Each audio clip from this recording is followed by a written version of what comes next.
Hey everybody, this is Alzorath and welcome to GamerFi. Today we're taking a look at Rymdkapsel. It's a rather intimidating title to look at. It's spelled like, oh my god, painful. But we're not here about the title, we're here about the gameplay. And this one is kind of a weird indie game that borrows from a lot of different kind of classic titles as well as very basic gameplay elements to establish a sort of Zen-like space station building game where your goal is to research every monolith and survive various waves of enemies. Now, before we jump into the game, I'm going to go ahead and jump over to the options menu.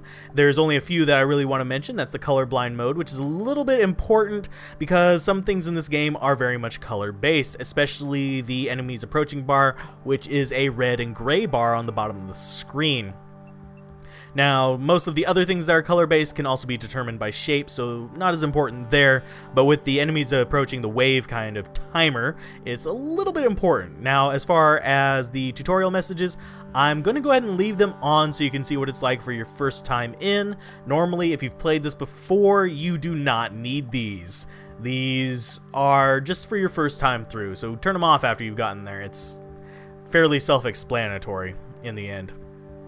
Screen scaling, kind of weird. If I go and click it, you can see it gets bigger and even bigger, and then it gets really tiny. Yeah, it's hard to click whenever it gets that small. So let's go ahead and get the screen scaling back to normal, and I over-clicked it there. There we go, back to auto. This is how I like playing it. It works. Now, clear completed missions is useful if you want to start over from scratch, which I've already done this before starting this video. I deleted my old game, basically, is what you do with that. So we're going to go ahead and click New Game. And there's three types. There is the Zen mode, which if you hear the music, you'll very much appreciate the Zen mode because there's no enemies coming. You're just building with the very familiar blocks to go towards the monoliths. The plus mode is basically New Game Plus, where the monoliths are somewhat randomized, as are the positions of things. And normal is what you're going to be playing through on the first time through. So we're going to go ahead and click that and see what we get. Now, as the game starts, I'm going to go ahead and zoom out right now so we can see the entire world. There are 4 monoliths and a bunch of resources, and you have your little base right here. It's telling me I need to build a corridor, but we're going to explain what these different things are first. Over here, we have a monolith. This one just happens to slow the onslaught of enemies. Now, that is an important aspect, and there's various different things you can do with the different ones. I'm going to go ahead and scroll through them. And then you also have these mineral fields, these purple things, which give you a resource that is important to building. As you can see, each of these things has a cost of minerals, which is the little purple thing in the middle. It also has a cost of energy and food as well, which they'll cover how to obtain those later on. In fact, we're going to be covering how to gain energy first and then minerals second in the tutorial. So we're going to go ahead and click up here and drag this down, and you have to click again on the actual highlighted square to kind of confirm the placement. Then your guys will start to work and they'll gather all this stuff. The AI, I forgot we have to drag this over. Boop, there we go. The AI, not exactly the sharpest tool in the shed. As you can see, he picked up a blue one instead of a purple, so it took a little bit longer than it probably should have, and they'll often drop them off back here whenever they're done. Next, we need to start establishing our resources, which are energy, minerals, and food, which you can see, as I mentioned earlier, are the costs of all these things. Now, I'm going to just do this fairly simple. The shapes are coming in at random, and I'll explain that in just a second after I've set this up. Let's go ahead and drop the reactor off there. And we'll build an extractor right there. Now, as you can see, it's displaying what shapes are going to come next. This is where kind of a Tetris thing comes in. They're all Tetris shapes. They're going to be all the 4 block shapes. That's what Tetris means. And it shows you about 2 blocks out, so you can sort of plan your station, but there is no way to really optimize it entirely. And it's very important, the placement of corridors, especially since corridors cannot be removed. Everything else can be sold back. You can cancel right now whenever they're still building, and after it's built, you can disassemble to return some of the resources, which I highly recommend doing for the mineral extractors. Now, next is going to be telling us about how to get the resources of the food, which is going to be done through the gardens and the kitchens. We're going to go ahead and pull this out here. And for the sake of this one, you right-click to rotate and drop it down. It's for the sake of all the shapes, honestly. And we need a kitchen as well. So we're going to go ahead and, frankly, right now I want to get a corridor off of here so I can get a little bit closer and a little bit more room to build off of. Kitchen. Yeah, we can go with that one right. No, there. So it's really close to that, and they can just go across and do that. Pretty soon it's going to start popping up different things down here. As you can see, we already have engineering, which will allow this to generate energy faster by using one of our little minions to kind of farm it a little bit stronger. You cannot do that with the mineral gathering. It's just going to do that on its own, but you will need it for the food gathering as soon as they finish building this. Let's go ahead and build another. I don't want that as a corridor. I'd rather have that as a weapon facility. Weapon facilities are where your people go to basically protect themselves. You can have up to 2 characters in each weapon facility, and it has a limited range around it, as you can see whenever it highlights. Another nice thing that they've included is the ability to prioritize certain builds. Now, I can't prioritize that one because I still have to build the corridor, but as soon as that's built, you can click down here and say, that's my priority, which is an important thing, especially whenever you're about to get a wave of enemies. Currently, we don't have any on the way, so I'm going to go ahead and prioritize this up here, so they'll build that. I'm doing this in the wrong order, because in the tutorial, it'll tell you that you need to build a weapons room as soon as it starts gathering up the wave for the first wave.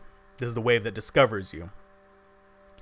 Now, hopefully we'll have enough resources for this. Yeah, we should.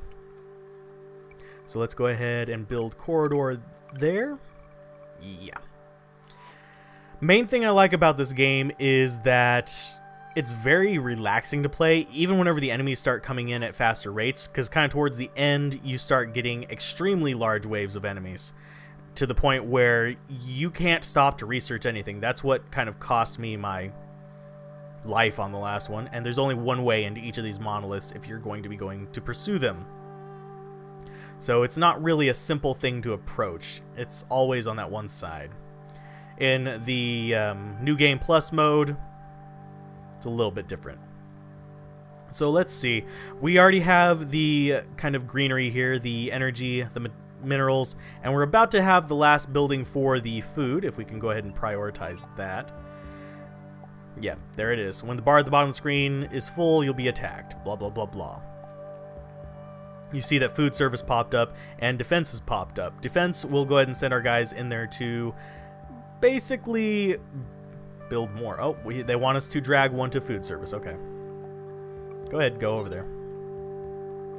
And we'll have an enemy fairly soon coming through. We're going to go ahead and set up quarters off of there, as this is how you get more guys. And one thing you'll be noticing, there's only 2 shields in here. So yeah, you can't have 4 guys in one defense area, otherwise they'll just lay down like we have nothing to do.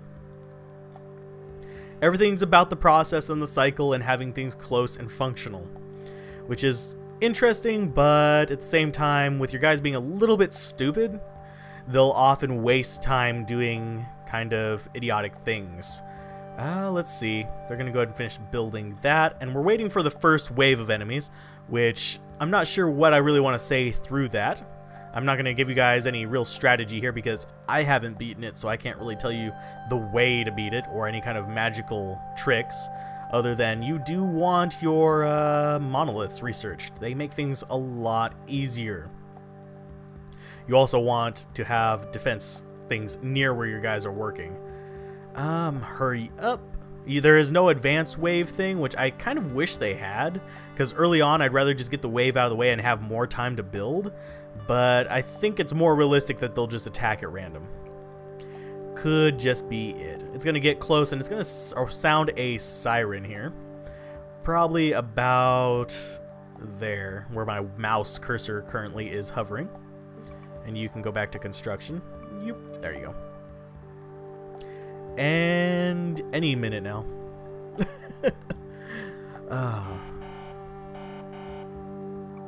And with that, we'll want to go ahead and send our guys up to get into defensive positions. And I'm going to go ahead and mute the music here. Mute my mic here, so you guys can hear the music while the enemies are approaching and get a little taste of the sound effects.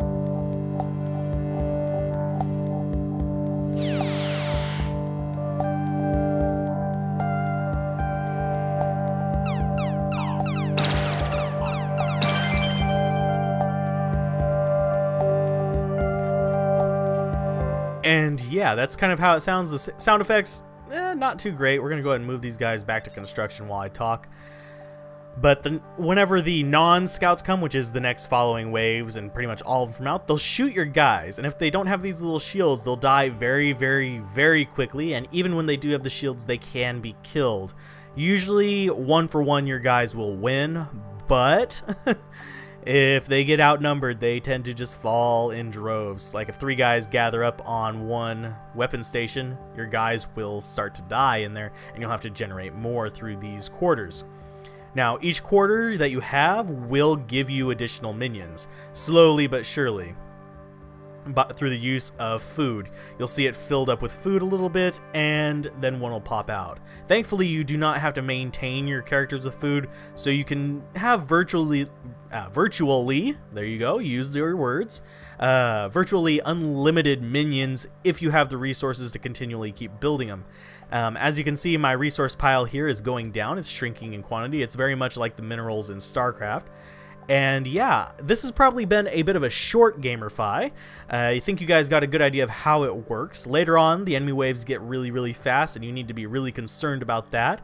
But if you guys enjoyed this, be sure to like, comment, and subscribe, and share with your friends. And I'll see you guys next time on the next GamerFi, where I continue to learn on the solo commentary and review commentary. Keep gaming, have fun, peace out. This has been Alzorath. Bye.